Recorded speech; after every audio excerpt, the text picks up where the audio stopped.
سیالکوٹ کے ایک گاؤں میں 36 سالہ نوجوان کو اسی کی حویلی میں ہی قتل کیا گیا۔ قاتل نے ایک عجیب و غریب کام کیا اور قتل کرنے کے بعد اس نوجوان کا نفس کاٹ کر اپنے ساتھ لے گیا اور پھر نوجوان کے سینے پر ایک سرخ رنگ کا رومال ڈال کر بھاگ گیا۔ پورا گاؤں اس قتل پر حیران تھا، کیونکہ نوجوان ایک تہجد پڑھنے والا نیک شخص تھا۔ زندگی میں اس نے کسی کے ساتھ جھگڑا نہیں کیا تھا۔ پولیس نے تفتیش کرنے کے لیے پورے گاؤں کو گھیرے میں لے لیا۔ ایک امام مسجد نے دوران تفتیش پولیس کو بتایا کہ مقتول روزہ دار تھا۔ زندگی میں اس نے کبھی روزہ قضا نہیں کیا تھا، مگر کل افطاری کے بعد وہ کہنے لگا کہ بعض لوگ ایک چھوٹی سی بات کو برسوں یاد رکھتے ہیں اور بدلے کے انتظار میں اپنی زندگی کو عذاب بنائے رکھتے ہیں۔ حالانکہ سوشل معاملات میں بھول جانا اور معاف کر دینا انجام کے لحاظ سے زیادہ بہتر ثابت ہوتا ہے۔ پھر بھی بعض باتیں بھلانا مشکل ہوتی ہیں اور بعض انسان ایسے ہوتے ہیں جو بھولنے کا فن نہیں جانتے۔ چھوٹی سی بات کو یاد رکھتے ہیں، اسے اپنے وقار کا مسئلہ بنا لیتے ہیں اور اسے ہمہ وقت یاد کرتے رہتے ہیں۔ یہ واقعہ بھی ایک ایسی چھوٹی سی بات سے شروع ہوا تھا۔ سردیوں کے دن تھے اور گلیاں و بازار جلدی سنسان ہو گئے تھے۔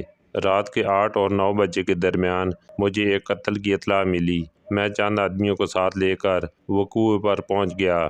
لاش حویلی کے وسیع صحن کے ایک کونے میں پڑی تھی۔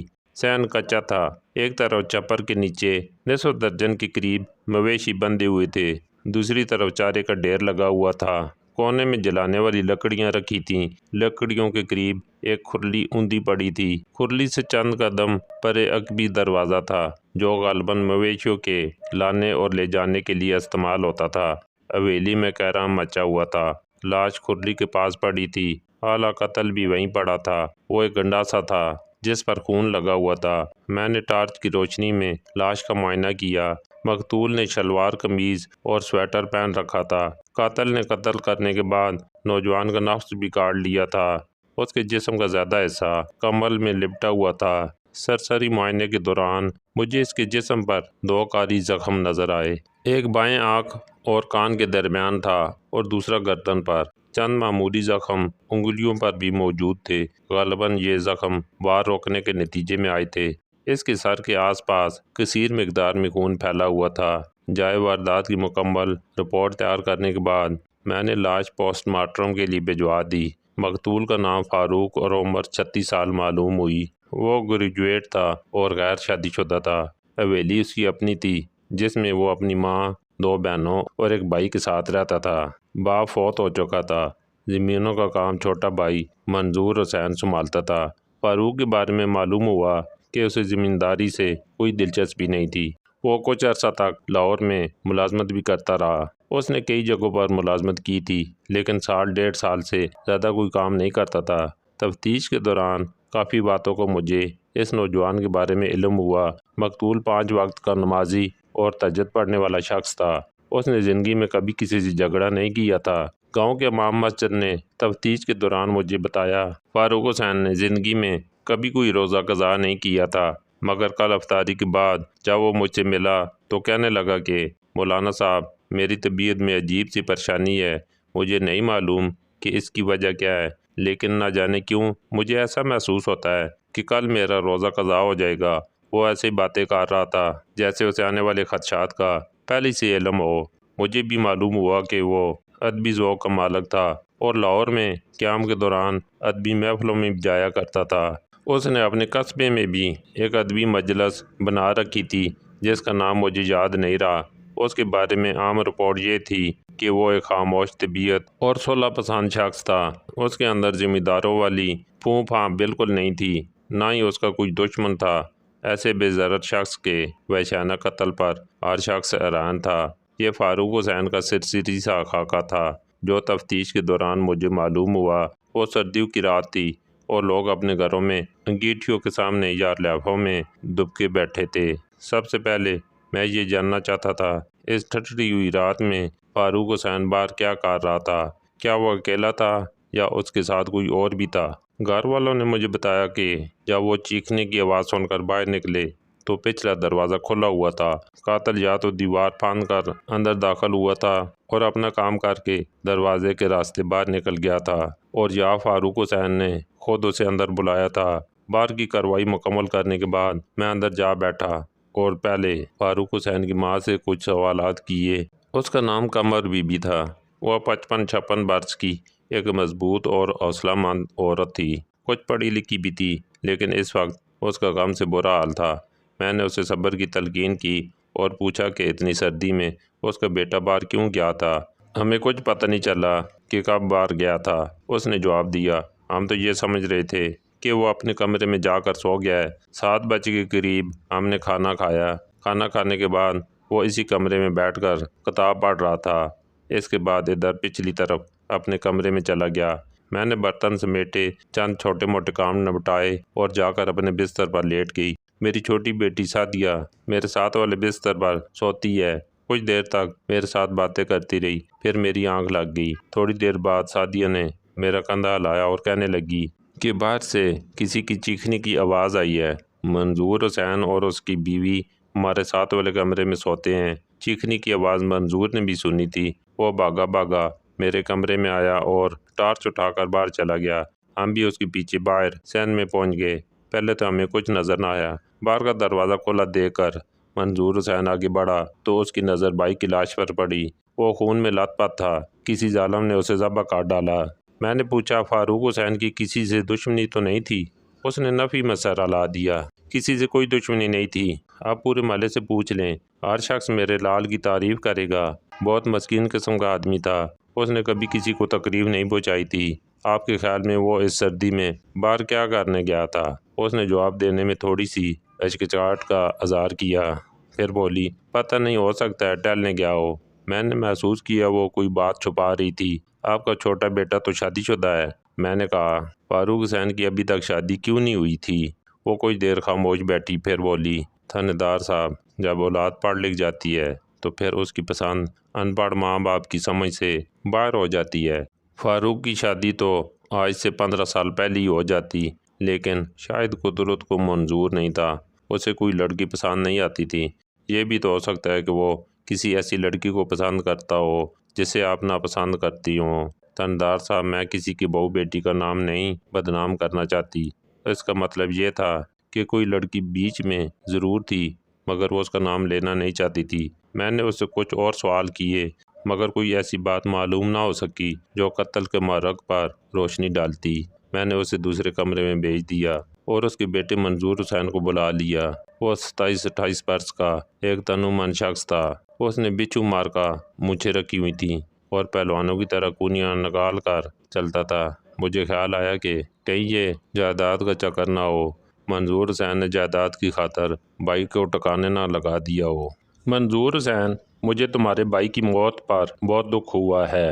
میں نے کہا، لیکن ظاہر ہے کہ جتنا دکھ تمہیں ہوا ہے اتنا تو کسی کو نہیں ہو سکتا، کیونکہ وہ تمہارا بھائی اور تمہارا بازو تھا۔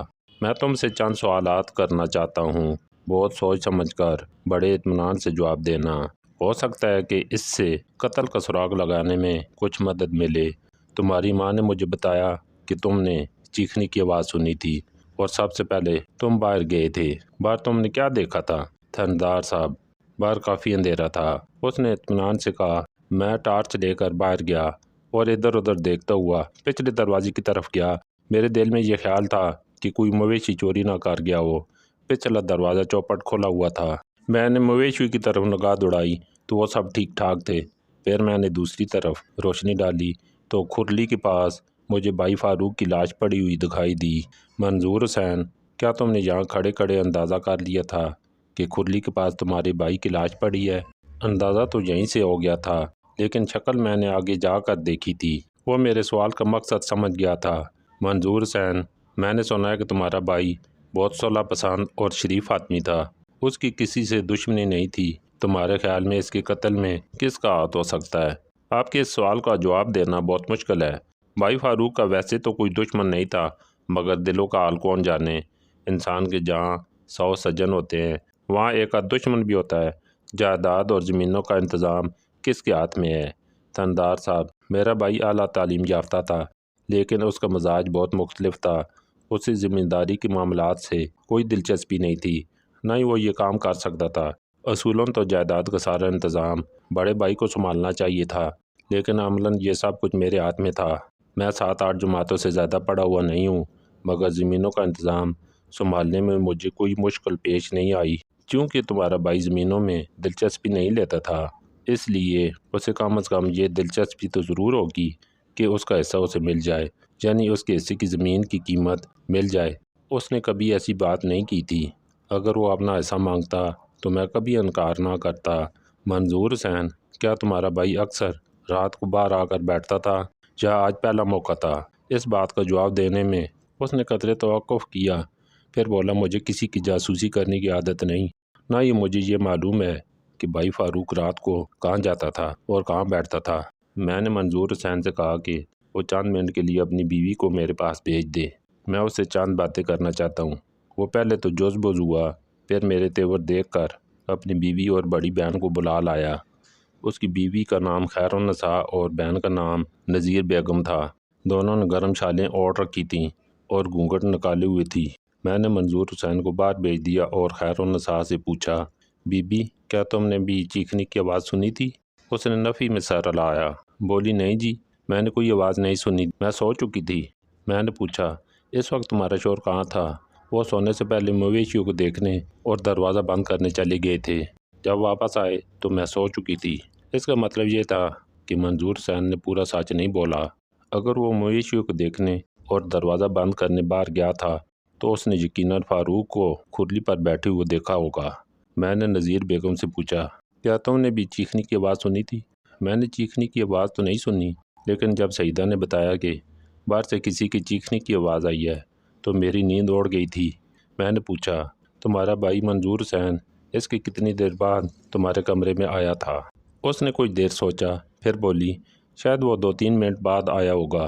میں نے اندازہ لگایا کہ کوئی بھی شخص گنڈاسے کے 2 وار کرنے کے بعد 2 منٹ کے اندر کمرے میں پہنچ سکتا تھا۔ مجھے خیال آیا کہ منظور حسین کو پوچھ گچھ کے لیے حراست میں لے لینا چاہیے۔ ابتدائی علامات اس کی طرف اشارہ کر رہی تھیں، لیکن پھر میں نے سوچا کہ مزید شواہد کے بعد ہی ایسا کرنا مناسب ہوگا۔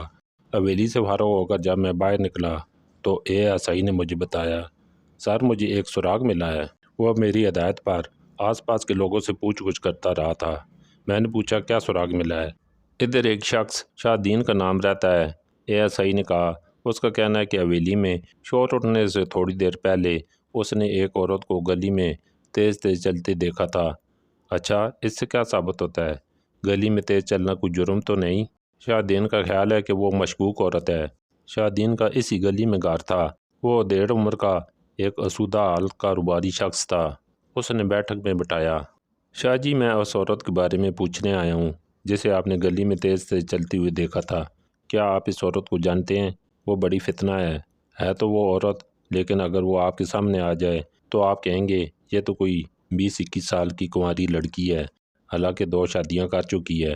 ایک لڑکا پہلے شوہر سے ہے، اس کی عمر اس وقت 12-13 سال ہوگی۔ دوسرے شوہر سے ایک لڑکی ہے۔ میں اصل موضوع کی طرف آتے ہوئے بولا، شاہ جی، اس لڑکی یا عورت کا قتل کے معاملے سے کیا تعلق ہے؟ تعلق تو تھانے دار صاحب آپ کو تلاش کرنا ہے، مگر معاملہ بڑا گہرا ہے۔ میں نے سنا ہے کہ فاروق حسین اس لڑکی سے شادی کرنا چاہتا تھا، مگر بات کسی وجہ سے نہ بن سکی۔ اس لڑکی کا نام کیا ہے اور رہتی کہاں ہے؟ میں نے پوچھا۔ اس کا نام شاہدہ شکور ہے اور 7 والی گلی میں اپنی بیوہ ماں کے ساتھ رہتی ہے۔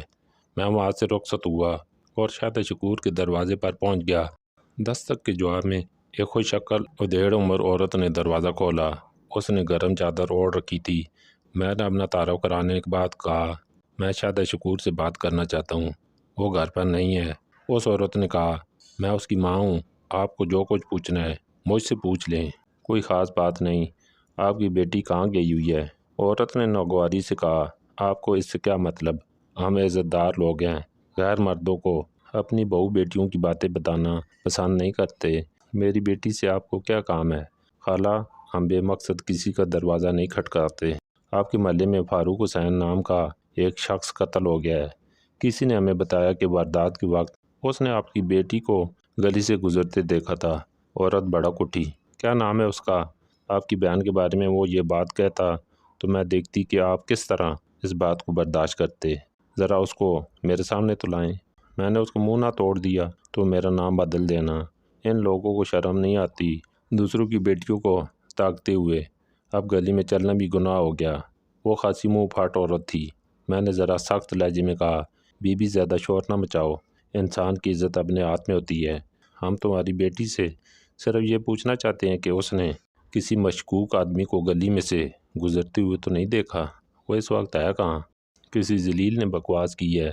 میری بیٹی تو شام سے اپنے ماموں کے گھر گئی ہوئی ہے اور ہم شریف لوگ ہیں۔